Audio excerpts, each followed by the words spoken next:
Mr. President, my delegation takes the floor to exercise its right of reply to refute Pakistan's juvenile propaganda to malign India through fabricated lies full of deceit and deception.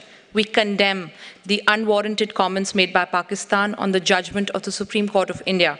The judgment is about the rule of law, equal respect for all faiths, concepts that are alien to Pakistan and its ethos. So while Pakistan's lack of comprehension is not surprising, their pathological compulsion to comment on our internal affairs with the obvious intent of spreading hatred is condemnable. Mr. President, the Union territories of Jammu and Kashmir and Ladakh have always been, are, and shall always be an integral part of India. And this includes the territory that is currently under the illegal and forcible occupation of Pakistan.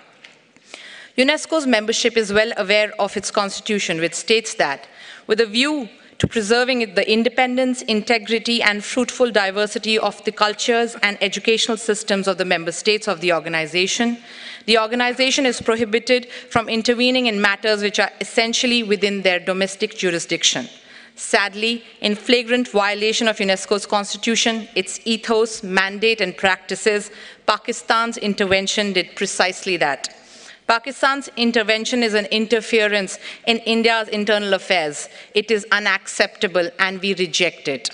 Mr. President, for us, the most important fundamental right is that of right to life.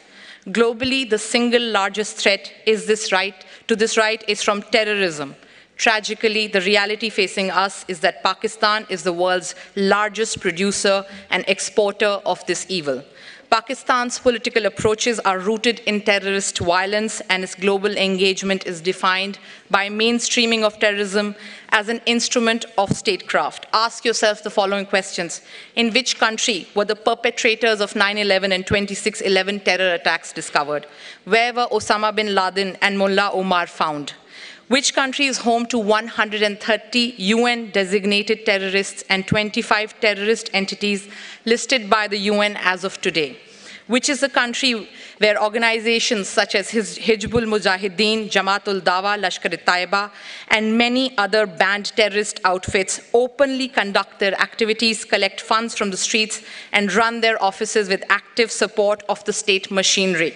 Which country is the leader in aiding, abetting, and financing of terrorist activities?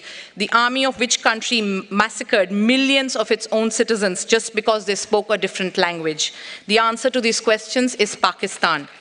We, the UNESCO and the global community, certainly do not need Pakistan, this hub of global terrorism, to be waxing eloquent on internal affairs of my country. Indeed, the entire peace-loving membership of UNESCO would serve humanity well by coming together to impress upon Pakistan to be a normal country and to eschew preaching, practicing, and propagating terrorism. Thank you.